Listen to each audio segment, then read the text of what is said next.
Sa isa na namang makabuluhang Pangasinan in Action lingguhang talakayan sa Kapitolyo na isang project ni Governor Amado Pogi I. Espino III, pinag-usapan ng mga update sa mga programa patungkol sa sports, kung saan ang resources speaker ay si Provincial Sports Development and Management Council Executive Officer Modesto Operanya, Deputy Executive Officer Marlon Dumalanta, at tatlong coaches na mga kalahok sa Inter-LGU Unity Games na sina Chris Mabaza ng Team Bugalyon, Nora Zafra ng Team Bayambang at Mark Sumintak ng LGU Labrador. Ilan sa mga tinalakay ay ang pagsali ng Team Pangasinan sa Batang Pinoy na kamakailan lang ay ginanap sa Palawan, kung saan nakapag-uwi ang 202 manlalaro ng 81 medalya, kabilang na ang 25 gold, 26 na silver at 30 bronze. Bagamat sa kabila ng mga naiuwing medalya ng Team Pangasinan, bumaba sila sa 6th position mula sa panglima noong nakaraang taon.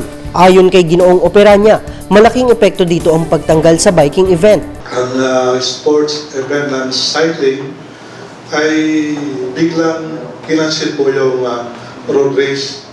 Alam niyo na, pag-bisikleta ang pag-usapan pag Pangasinan, naumuna tayo dyan. Pinag-usapan din ang programa ni Governor Espino na Inter-LGU Unity Games. Ako po ni Governor Pogi, he created an executive order, yung opisina ng sports.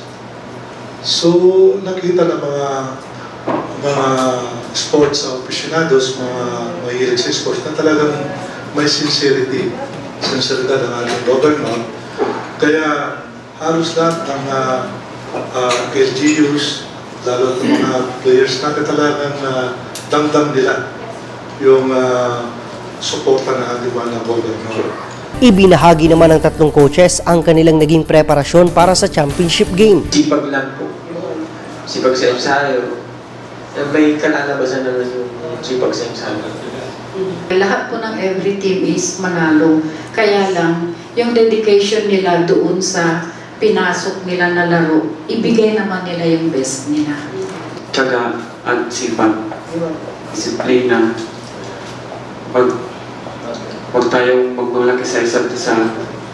Nabanggit din sa talakayan ang ilang Pangasinense athletes na naglalaro ngayon sa international competition gaya ni CJ Perez na ipinresenta ang Gilas Pilipinas sa FIBA Basketball World Cup sa China. Dating naglaro si CJ Perez sa Governor's Cup Intertown Basketball Tournament. Binanggit din ng Narciso Ramos Sports and Civic Center na naging training ground ng track and field athletes ng mga atletang Pinoy na sasabak sa darating na Southeast Asian Games. Layon ni Governor Espino na pagandahin ang sports program sa probinsya para maipakilala ang talento ng mga Pangasinense.